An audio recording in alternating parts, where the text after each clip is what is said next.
Hello and greetings.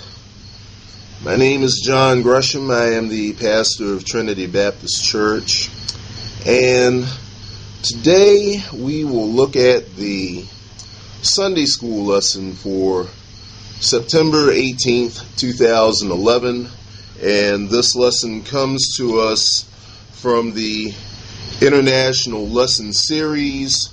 It's the series that's taught in most Protestant churches, be it Baptist, Methodist, Presbyterian, what have you.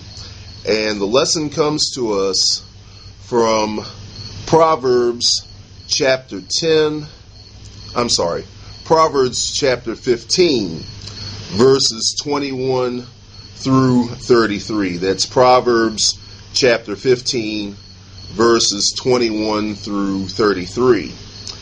And the adult lesson topic, and at Trinity Baptist we use Adult Christian Life. This is the book that we use, and it comes to us from the R.H. Boyd Publishing Company. Our adult topic is good advice, and the unifying topic is teaching values.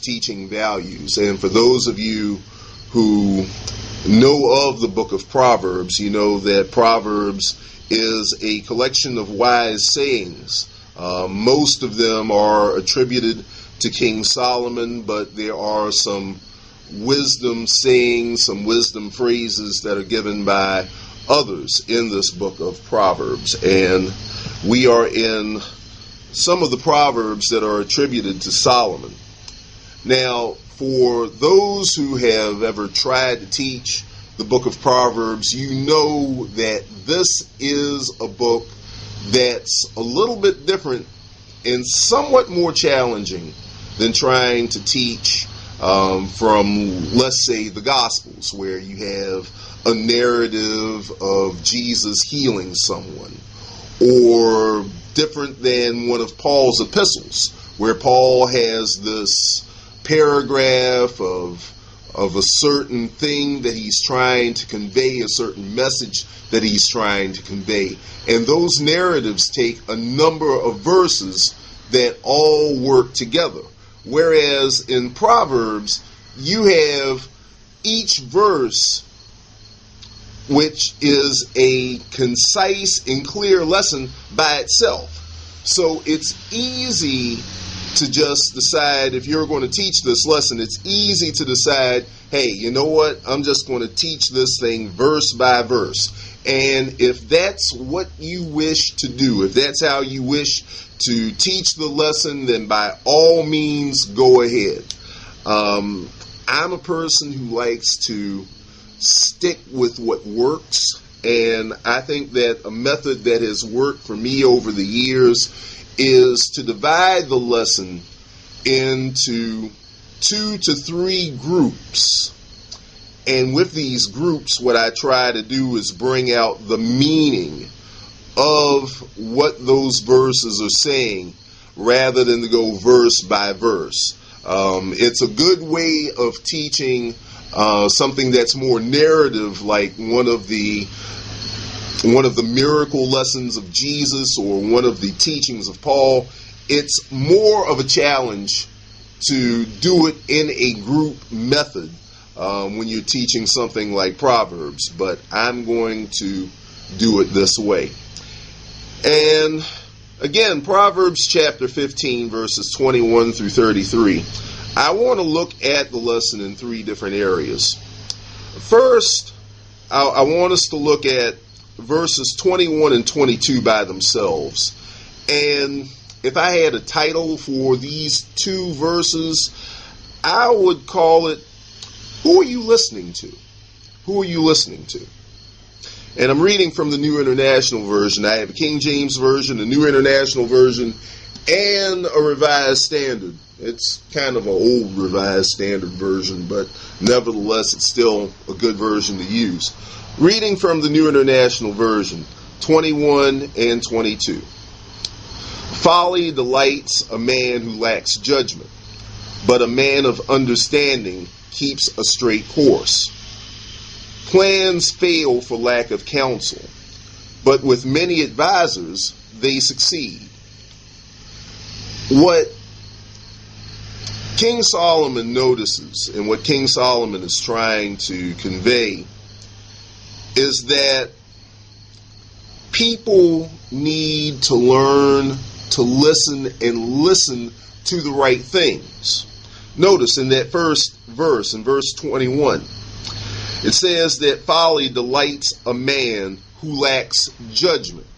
Well, there are all kinds of foolishness. There are all kinds of conspiracy theories, all kinds of arguments on one viewpoint or another viewpoint, and it's so easy to get caught up in an argument that goes one way or the other. But a man of understanding is somebody who's going to look at these different viewpoints, and he'll carefully choose the right way. And quite often, the right way is above the different ways that we have, above the different arguments that we have. For an example, a lot of people like to argue about favorite sports teams. You know, let's say that you're a Pittsburgh Steelers fan, and someone wants to argue that the Steelers are the best team in the NFL, and some people want to argue that the Steelers are the worst team in the NFL. But if you're wise about it, you'll look at the players, you'll look at the stats and the different strategies that the Steelers use, compare them to what the other teams are doing in the league, and then you'll come to your own conclusion, you'll come to your own decision, and most of the time you'll say that, hey, you don't know who's the best team or the worst team. Let them play the games and see how everything plays out. That's how you keep a straight course. That's how you keep yourself from being drawn to one side or the other side of an argument. Listen to both sides. Make up your own mind. Don't just fall into whatever argument there is one way or the other, because those who fall into arguments one way or the other usually fall into foolishness. And then in verse 22, plans fail for lack of counsel, but with many advisors they succeed. Have you ever had those moments where you just wanted to do something? Times where you just wanted to get a project done at work or at home. You didn't know exactly how to do it, but you went ahead and did it anyway without any advice from anyone else, without any research, at least going to the library and picking up a book and reading it. And you wind up failing at the project. Well, that's what happens when you try to do things on your own without any sort of research, without any sort of counsel, without any sort of advice. Now you take that same project, and let's say your neighbor knows how to get that kind of work done because your neighbor does that work all the time. Let's say that you are online and you see something on YouTube about how to do such and such project, and you sit there and you study the video. And let's say you have a couple of coworkers who also understand how to execute that kind of project or that kind of program. You bring all of that information together. That way you can see, okay, now if I do it this way, I'm going to mess up. But if I do it that way, I'll probably be successful. Or if I include these ingredients or these elements, I'm probably going to mess something up. But if I include these elements and maybe leave some other things out, I'm going to be successful. So with those many advisors, with these many advisors, a plan becomes successful. So verses 21 and 22, it's a question of who you're listening to. It's a question of who am I listening to? And what we need to listen to, we need to listen to not the voices that try to pull us one way or the other way on an argument, but instead look at both sides of the argument and then look to God for knowledge so that we can make the better decisions. And also that we look at different viewpoints and ask for help and ask for advice on the plans that we want to execute. And if we do that, we will be successful. Again, that's verses 21 and 22. We're in Proverbs chapter 15. Now, verse 23 is a break that stands on its own. And I'm going to call this a break because it doesn't match, it doesn't follow up with those first two verses. And it's not going to match or follow up with verses 24 through 29. Verse 23, a man finds joy in giving an apt reply, and how good is a timely word. You ever get impatient? Like you really wanted an answer to your problem right then and there. One of the most aggravating things in the world is when we have to wait for an answer. When we have to be patient for an answer.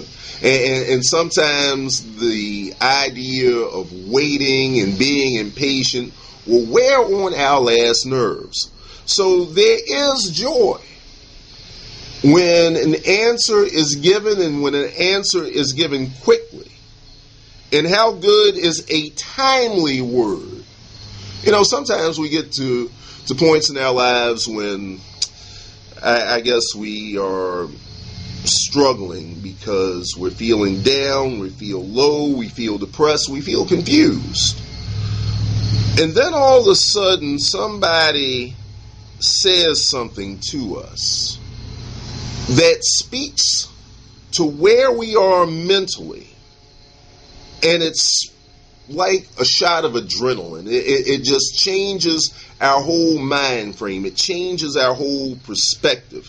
How good is that timely word when somebody says something right to the point of where we are?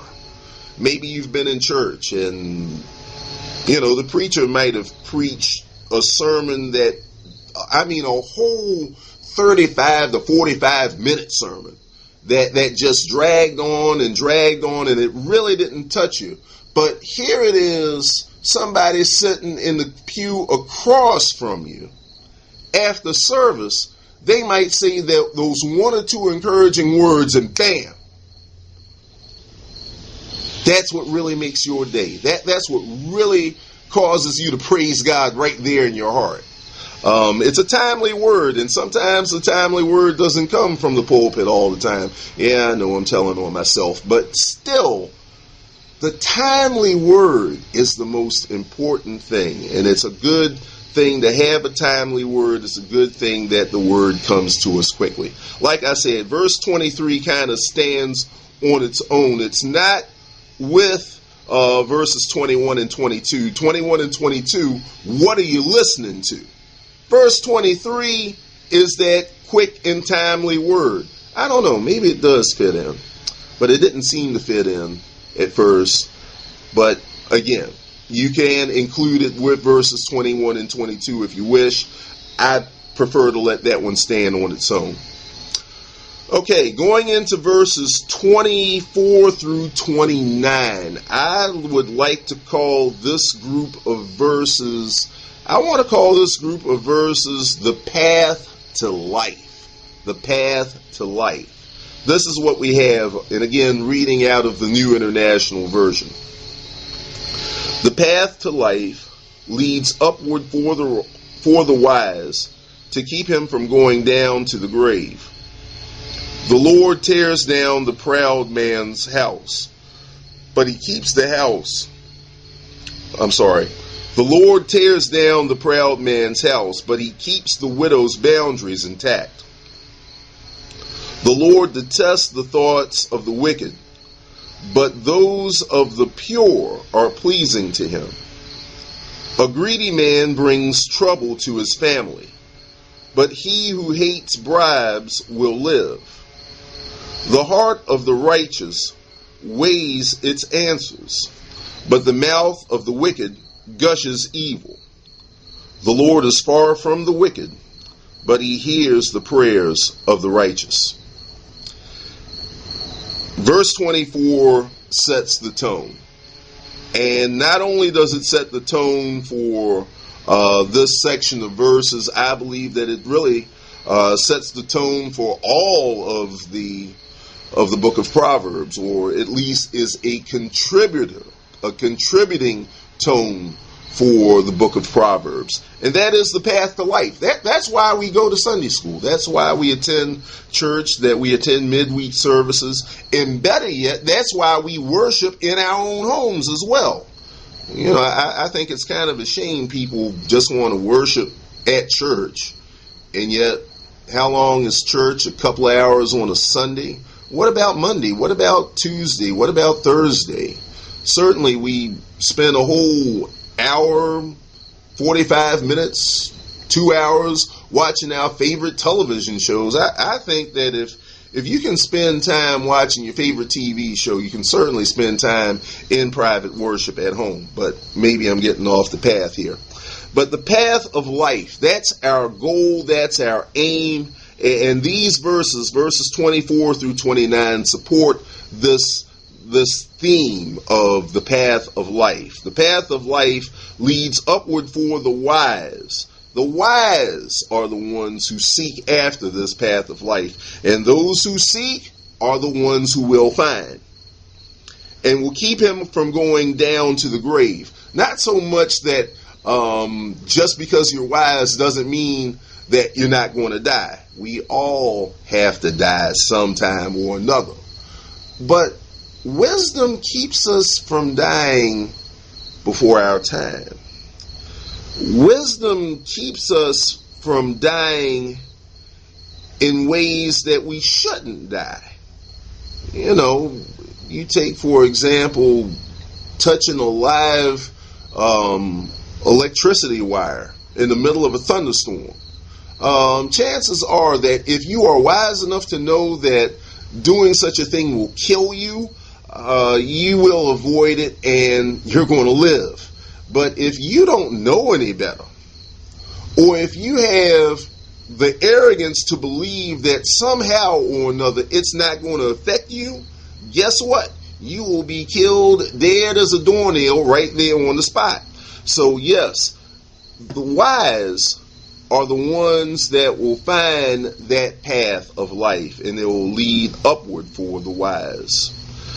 And I want to highlight the positives, and I know that you're going to see a pattern of negative and positive in these next few verses, but I really want to focus on the positives. The Lord tears down the proud man's house, but he keeps the widow's boundaries intact. Now, we can talk all day long about how God tears down the arrogant and the proud, but he lifts up the humble. And the humble in this particular verse is described as the widow's boundaries.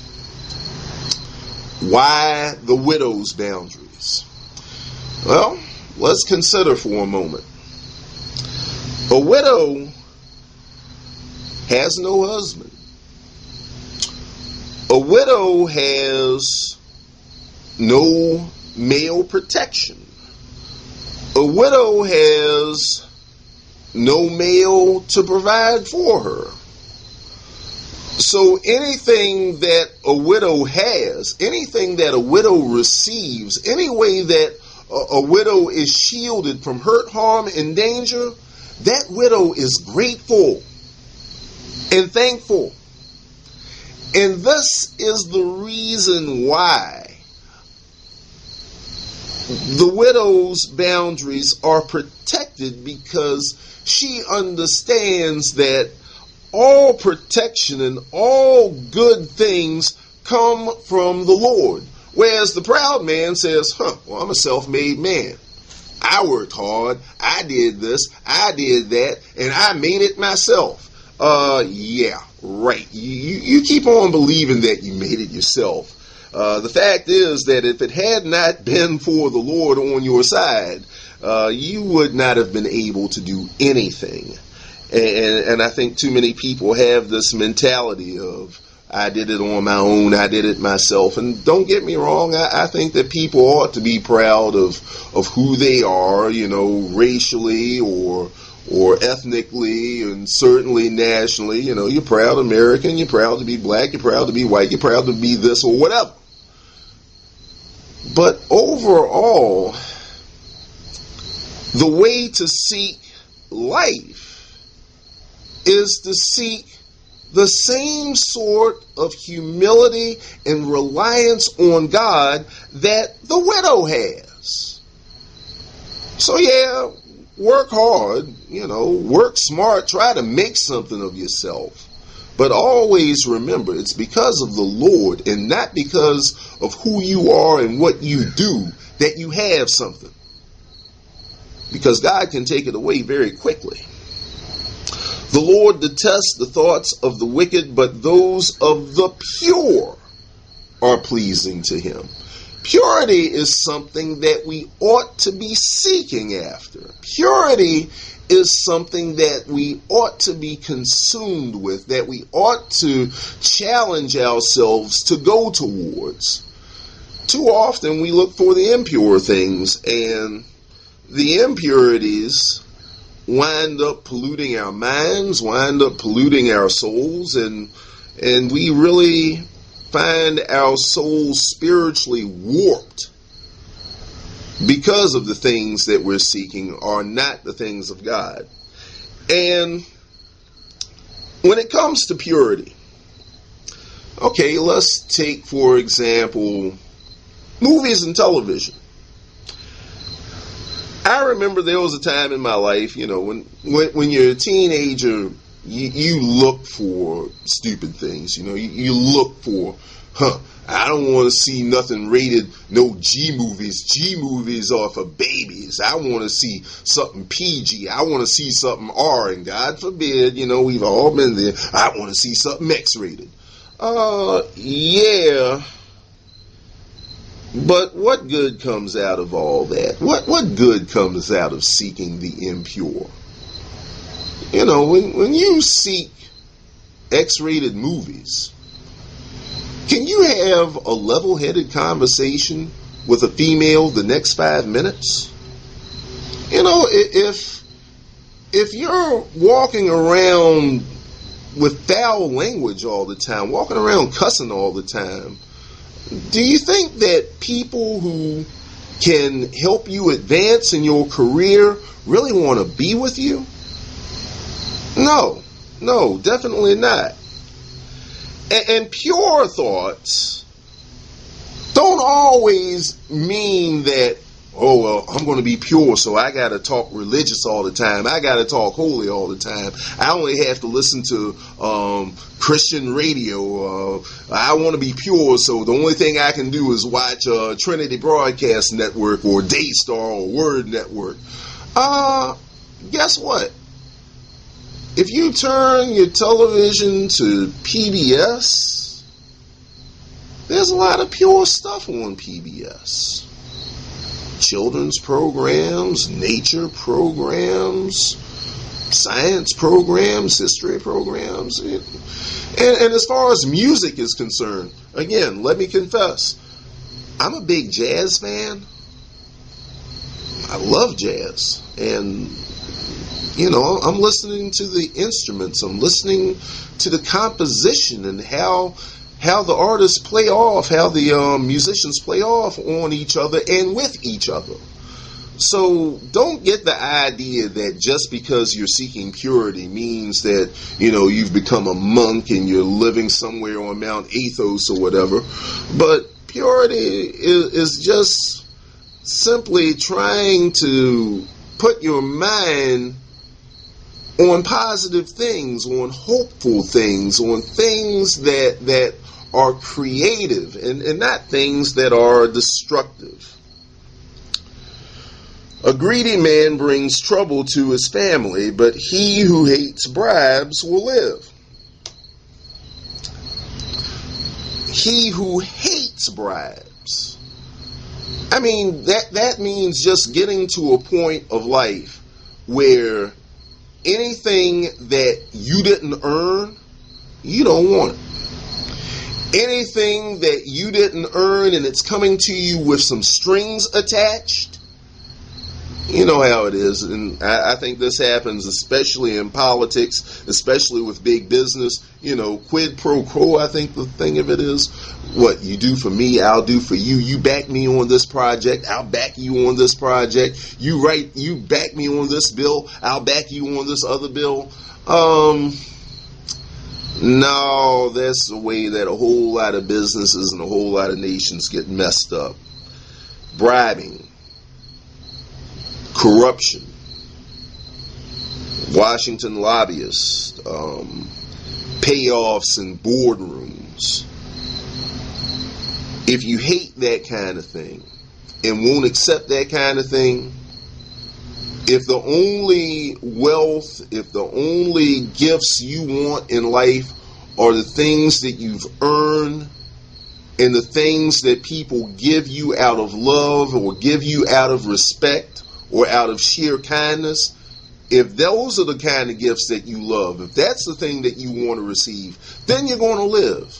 If you hate bribes, you're going to live. But if you are greedy for corruption, if you're greedy for bribes, for kickbacks and things of that nature, sooner or later, that's going to come back on your household. Because what you've done, you've given yourself a bad name and bad reputation. And others who would do business with your family and with your organization, with your company, and with your country, later on, they're going to say, hey, wait a minute. We can't trust that person because you know what they did back when. You know what their father did. You know what their elders did to us. That brought down everything else, or that cheated somebody else. And once when you get the reputation of a cheat, it's hard to shake that. So that's the 27th. And the 28th verse, the heart of the righteous weighs its answers, but the mouth of the wicked gushes evil. Now I like this. I like the way that this is divided, because it says that the mouth of the wicked gushes. What is it? Somebody drilling for oil and whoosh, this gusher comes up. This big, tidal wave, or this big explosion of oil comes up out of the ground, and that's what a gusher is. And I think somewhere else in the book of Proverbs it's written, where words of many foolishness abounds. And there are too many words. And when words are said quickly and said often without any sense of wisdom behind them, it's foolishness. There comes a lot of wickedness out of a lot of speaking. And I think that that's the downfall of a lot of people and a lot of societies. But the heart of the righteous weighs its answers. Again, that ties back into that 22nd verse, where it says that, but with many advisors, they succeed. So what the wise heart does is that it looks at all possible answers. It looks at all possible outcomes. And then, after careful consideration, gives an answer. But if the answer comes up too quickly without weighing the possibilities, then there's always the risk of evil being spoken. There's always the risk of error being spoken. The Lord is far from the wicked, but he hears the prayers of the righteous. He hears the prayers of the righteous. And this is a contrast that is not that hard for us to understand. Because certainly we don't serve a wicked God. We don't serve an evil God. We serve a God of righteousness. He demands that we live righteously so that those who pray, those righteous who do pray, God will listen. Not a hard concept for us to grasp. So the path of life, verses 24 through 29, there is a path of life. It leads upward for the wise. The path of life shows us that we are to have the same level of humility as a widow, that we are to have pure thoughts, we are to hate bribes, we are to weigh out our answers in our hearts, and we are to pray. These are the things that lead to the path of life. These are the things that make the path of life. Okay, looking at verse 30. In verse 30, that's another one of these verses that I'm going to have stand by themselves. Again, it doesn't really tie in to verses 24 through 29, and it's not going to tie in at all with verses 31 through 33. But this is verse 30. A cheerful look brings joy to the heart, and good news gives health to the bones. How many times have we been sick? How many times have we felt sick? And then somebody tells us something good. Somebody gives us some news that either A, we wanted to hear, or B, some unexpected news that we wanted to hear. You know, it's amazing how all it takes is that one piece of good news to put a smile on our face. All it takes is that one piece of good news that makes us want to get up out of bed and celebrate and do something. So this is a word that doesn't necessarily tie in with anything else, but yet it is a word that stands on its own, and we know that this is a word to be true because we've experienced it in our own lives, and certainly we're taking this as the Word of God, the inspired Word of God. Now verses 31 through 33, and these are the final three verses. This is the final group of verses I want us to work with. I'm going to call this group Words to Live By. I'm going to call this group Words to Live By. Verse 31, and this is the New International Version. He who listens to a life-giving rebuke will be at home among the wise. He who ignores discipline despises himself, but whoever heeds correction gains understanding. The fear of the Lord teaches a man wisdom, and humility comes before honor. Now, here are the words to live by. Word number 1, listen to a life-giving rebuke. Now, I know nobody likes to be told that they're wrong. Nobody likes to be told harshly that they're wrong. I know I don't like, I'll be the first one to tell you, no, I do not like being taken to the woodshed. Yeah, I had enough of that when I was a kid, and here it is, I'm a grown man, and every now and then I will say something or do something completely jacked up, and somebody's going to take me to the woodshed for it. Probably not whip me or anything like that, but pretty much give me a tongue lashing. Yeah, even though I'm a preacher, I still get tongue lashings every now and then. And it doesn't do anything for my ego. It doesn't do anything for my persona. But yet and still, being willing to take that tongue lashing, being willing to accept that you did wrong, you got caught for it, that at least makes you stop and think, first of all, that, hey, I'm human after all, and I don't know everything. Okay, so I messed up, and I messed up royally. Let me ask for forgiveness.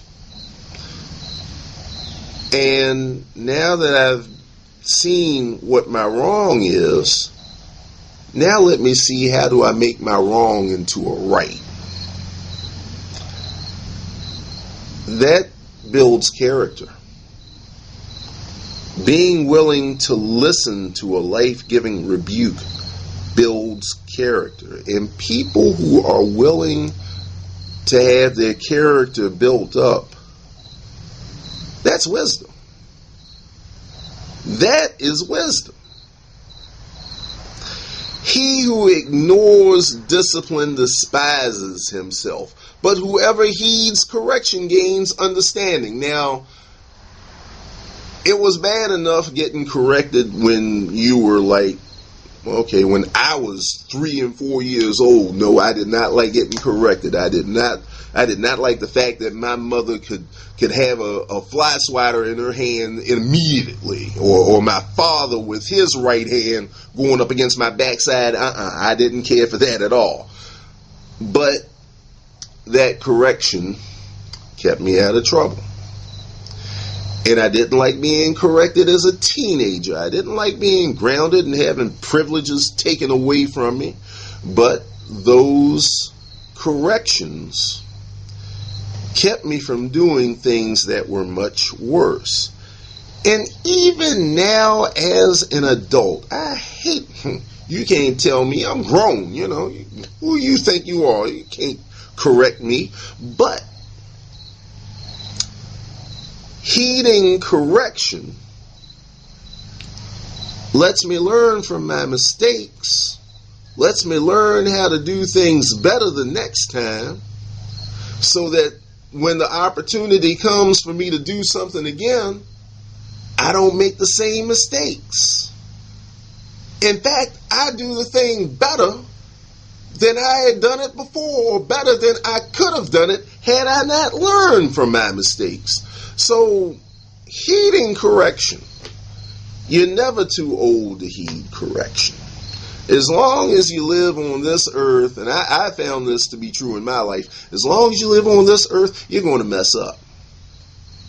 You're going to mess up some kind of way. I'm probably messing up right now, and I'm pretty sure that somebody's going to make some comments about either my lighting or the way that I read or whatnot. But you know something? Fine, correct me. I don't mind. I will live. Just spell my name right. That's all I ask. He who ignores discipline despises himself. If you don't want to be disciplined, if you don't want to learn from your mistakes, if you don't want to heed rebuke, then fine, you just go ahead and you're going to find yourself falling right off of a cliff. But heeding correction, listening to a life-giving rebuke. Verse 33, and this is the last 2 words to live by, the last 2 words of wisdom to live by. The fear of the Lord teaches a man wisdom. That we should have a certain high reverence for God. You don't want to take God for granted. Taking God for granted is just about as foolish as taking your boss for granted or taking your spouse for granted. I just had a time with one of my bosses. We went to a training seminar down in Newport News, and just riding down the interstate with him. He was telling me some things about the park and how things are organized and how he had done some things right and done some things wrong. And then we sat in our classes and whatnot. We had a chance to go through the area, to tour the area that we were taking our class in. And, we had a chance to observe things. And, just having that respect for my employer allowed him to share some things with me that, had I been disrespectful to him, had I, just been the worst, he can't tell me nothing. I don't want to go to no seminar with him. I don't want to go walking with you, man. You go ahead. If I would have had that kind of personality, first of all, I wouldn't have gone to the seminar anyway. More importantly, if I would have had that kind of attitude toward him, I probably would have been fired. Now, could you imagine being fired by God? I don't think any of us really wants to be fired by God. So give God his due respect. Give him his due reverence. Fear of the Lord teaches a man wisdom. When we are reverent to God, when we give him his proper place in our lives, he reveals stuff to us. Same way my boss revealed stuff to me. He shares stuff with us. Same way my boss shared stuff with me. That's when you grow in wisdom. When you allow yourself to be second place to God's first place, and walk with him and talk with him and allow him to share with you. That is the beginning of wisdom. And then finally, humility comes before honor. There are too many people that want the honor first. But if you get the honor first, guess what? You're not going to be able to be humble. But if you're humble about things, if you're humble about yourself, that way when honor comes to you, it won't go to your head. There are some people who just want the title. There are people who, and this is one of my rants, but I'm going to keep from ranting. There are some people who want titles like bishop. Seems like every now and then people want to be bishops. People love being bishops. But, before you can call yourself bishop, you have to go through the process. You have to, first of all, be called by God. Then secondly, you have to be called to oversee a church. In fact, you have to be, and you ought to be able to relate to people of other churches and improve your ability to teach, your ability to have concern for people. And that takes a lot of work. That doesn't take grandstanding. That takes a lot of work. And then a lot of these people that call themselves bishops, they do a lot of grandstanding, but they don't do any work. But it's the humble people, the person that's willing to study, the person that's willing to try new ideas, the person that's willing to talk with people and to share with people. These are the folk that when it comes time to elevate people to offices, so-and-so, he's a hard worker and he loves the Lord. Let's call him to be a deacon. So-and-so has a heart to share with people. She's a wise counselor and she teaches well. Let's have her to be pastor. So-and-so has been known for years for his work for the church and for his constant devotion to the people of this community, no matter what church they belong to. Let's elevate that person to a bishop. It all starts with humility. And these are the words to live by. Listen to a life-giving rebuke, heed correction, fear the Lord, and be humble. So that's how I'm going to teach this at Trinity on Sunday. I'm going to teach it Proverbs chapter 15 verses 21 through 33. I'm going to teach this in three major sections. Section number 1, verses 21 and 22, who are you listening to? Verse 23, I'm going to let that stand on its own. Verses 24 through 29, the path of life. Verse 30, I'm going to let that one stand on its own. And then finally, verses 31 through 33, words to live by. And that's going to be the lesson. Again, those of you who will be teaching Sunday school at your church, you are welcome to teach whatever method you find best. I hope and pray that you all do attend Sunday school, because I'm doing this not to be a substitute for Sunday school, but a supplement to Sunday school. And the next time I do this, I'll probably do this from church, and I'll have some church members with me. I'm just getting off of my vacation. Thank God for vacation. And certainly I will be presenting you this Sunday school lesson review in the format that I've done it in the past. Thank you for your time. Be blessed. And Sunday is coming, and we must serve the Lord with all our heart, all our soul, and all our spirit. And we must love our neighbors as we love ourselves. Amen.